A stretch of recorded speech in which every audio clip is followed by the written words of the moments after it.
இந்த கதை பார்த்தீங்கன்னா, நம்மளுடைய சப்ஸ்கிரைபர் பாண்டி திருச்சியிலிருந்து அவர் வாழ்க்கையில நடந்தத நமக்கு ஷேர் பண்ணியிருக்காரு. இது ஒரு மொபைல் கடையில ஒரு கல்யாணம் ஆகாத கன்னி பையன் மர்மமான முறையில தூக்கு மாட்டி இறந்து போயிடுறாரு. அது தெரியாம இந்த கடைக்கு வந்து, அந்த கடைய வாங்கி, அதுக்கப்புறம் ஏற்பட்ட பிரச்சனைகள தான் நம்ம அடுத்தடுத்து இந்த கதையில நம்ம பார்க்க போறோம். அதுக்கு முன்னாடி உங்க வாழ்க்கையில நடந்த அமானுஷ்யமான விஷயங்கள நம்ம சேனல்ல நான் பேசணும்னு நீங்க நெனச்சா, நம்மளோட Instagram பேஜ்ல போய் நீங்க மறக்காம உங்க வாழ்க்கையில நடந்தத நீங்க எனக்கு ஷேர் பண்ணலாம். நான் அத ஒரு வீடியோவா மேக் பண்ணுவேன். நம்ம சேனலுக்கு இப்ப தான் ஃபர்ஸ்ட் டைம் வர்றீங்க அப்படின்னா, நான் தான் யாசர். நீங்க பார்த்துட்டு இருக்கிறது டைம் ஆச்சு. வாங்க வீடியோக்குள்ள போவோம்.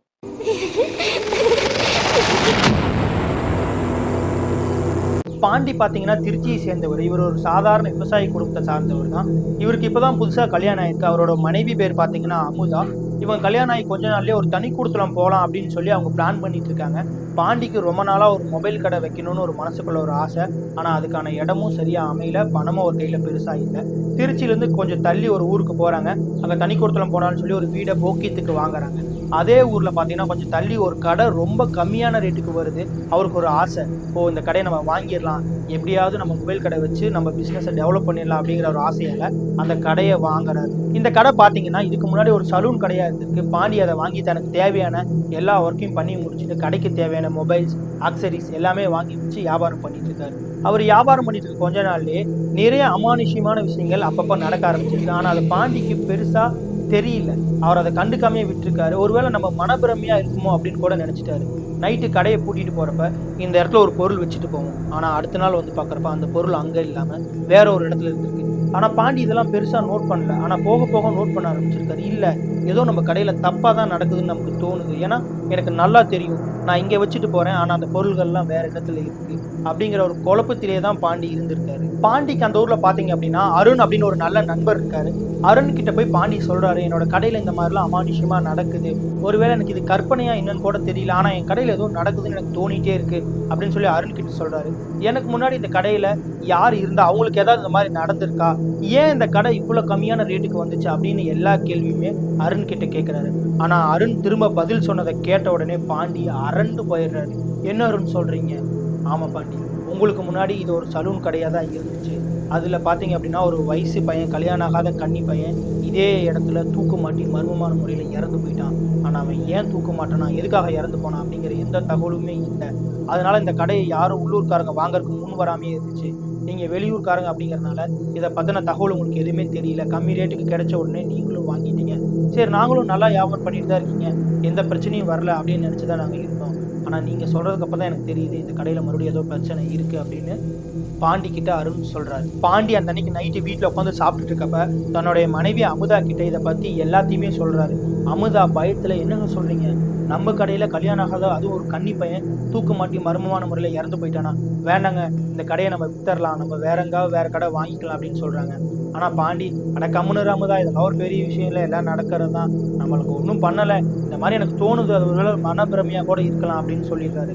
ஆனா அமுதா கேட்கவே இல்ல. "இல்லைங்க எனக்கு வேண்டாம். எனக்கு பயமா இருக்கு. இல்லைன்னா ஏதாவது நம்ம ஒரு சாமியார கூட்டிட்டு வந்து என்னங்கிறத பார்க்கலாம். இல்லைன்னா அந்த கடைய குடுத்துட்டு நம்ம வேற கூட வாங்கிக்கலாம்ன்னு அவங்க எவ்வளவோ சொல்றாங்க. ஆனா இது எதையுமே பாண்டி பெருசா காதுல கூட வாங்கிக்கல. ஒரு நாள் மத்தியானம் தன்னுடைய கடையில பாண்டி ரொம்ப அசதியா இருக்கு அப்படின்னு சொல்லி தூங்கிட்டு இருக்காரு. அப்ப அவரு கடைக்கு யாரோ வர்றாங்க. வந்து பாண்டிக்கு பின்னாடி நின்னு ஒரு கையில துணி வச்சிருக்காங்க. அந்த துணிய நல்லா சுத்தி பாண்டியோட கழுத்துல போட்டு இறுக்க ஆரம்பிச்சுடுறாங்க. இருக்க ஆரம்பிச்சுட்டு பாண்டி தூக்கத்துலேருந்து எந்திரிச்சு என்ன பண்றதுன்னு தெரியாம கை கால உதர்றாரு. கண்ணெல்லாம் அப்படியே மேல போயிடுது. அவரால எதுவுமே பண்ண முடியல. ஆனா பின்னாடி இருந்து யாரோ ரொம்ப இருக்குறாங்க. பாண்டி ஒரு கட்டத்துக்கு மேல ரொம்ப முடியாம கண்ணெல்லாம் வெளிய வர ஸ்டேஜ் ஆயி, டக்குன்னு அப்படின்னு பார்த்தா, இது எல்லாமே ஒரு கனவு. ஆனா பாண்டிக்கு ஒண்ணுமே புரியல. ஏன் நமக்கு சம்மந்தம் இல்லாம இப்படி ஒரு கனவு வரணும்? ஆனா கழுத்துல ஒரு மாரி வலிக்குதே அப்படின்னு சொல்லி மிரர் கிட்ட போய் நின்னு பார்க்குறாரு. இந்த இடத்துல ஒரு துணிய போட்டு இறுக்குனா, அவரு கனவுல பார்த்த மாரி எப்படி ஒரு அச்சு வருமோ, அதே மாரி இருந்திருக்கு. அவருக்கு ஒண்ணும் புரியல.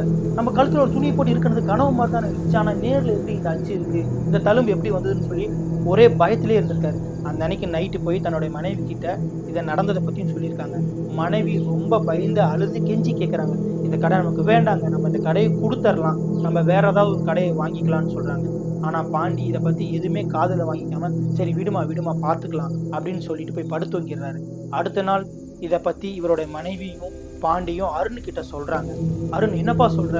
ஆமா அருண், எனக்கு இப்படிலாம் நடந்துச்சு, ஆனா எனக்கு என்ன பண்றதுன்னு தெரியல அப்படின்னு சொல்லி பாண்டியும் அவரோட மனைவி அருண் கிட்ட சொன்ன உடனே, அருண், எனக்கு தெரிஞ்ச பேய் ஓட்டுறவங்க ஒருத்தவங்க இருக்காங்க, அவங்கள நம்ம கடைக்கு வர சொல்லி இங்க என்ன பிரச்சனைன்னு சொல்லி பார்க்கலான்னு சொல்லி அவங்களுக்கு கால் பண்ணி பேசுறாரு. அங்கிருந்து ஒரு பேய் ஓட்டுறவரும் வராரு. அவர் வந்து பாண்டியோட கடைக்குள்ள கால் எடுத்து வச்ச உடனே கண்டுபிடிச்சிடுறாரு, இங்க ஒரு அமானுஷ்யமான விஷயம் இருக்கு, ஆனா அது வெளியே இல்லை, பாண்டியோட உடம்புக்குள்ள தான் இருக்கு அப்படிங்கிறத அவர் தெரிஞ்சுக்கிறாரு. ஆனா பாண்டிக்கு இதை பார்த்தோன்னா எதுவுமே தெரியாது. அந்த கடையில அவர் உடனே ஒரு பையிலிருந்து ஒரு பொம்மையை எடுக்கிறாரு. ஒரு பொம்மையை எடுத்து சில யாகங்களும் மந்திரங்களும் சொல்றாரு. சொன்ன கொஞ்ச நேரத்திலேயே பாண்டியோட உடம்புல நிறைய மாற்றங்கள் தெரிய ஆரம்பிச்சிருக்கு. அருணுக்கும் அமுதாக்கும் ஒரே பயம், என்னடா பாண்டி ஒரு மாதிரி வித்தியாசமா பண்றாரு அப்படின்னு. ஆனா அந்த பேய் பாத்தீங்க அப்படின்னா அந்த ஆன்மா பாண்டியோட உடம்புக்குள்ள தான் இருந்திருக்கு. அந்த பேய் ஓட்டுநர் பாத்தீங்கன்னா பாண்டியோட உடம்புக்குள்ள இருக்கிற ஆன்மாட்ட பேச ஆரம்பிக்கிறாரு. யாரு நீ? உனக்கு என்ன வேணும்? இவங்களை ஏன் தொல்லை பண்ற? இங்க எதுக்காக வந்திருக்க அப்படின்னு எல்லா கேள்வியுமே கேட்கிறாரு. அதுக்கு அந்த ஆன்மா பதில் சொல்லுது, நான் இந்த கடையில தான் இருந்தேன், நான் இந்த கடையில தூக்கு மாட்டி இறந்து போயிட்டேன் அப்படின்னு சொல்லுது.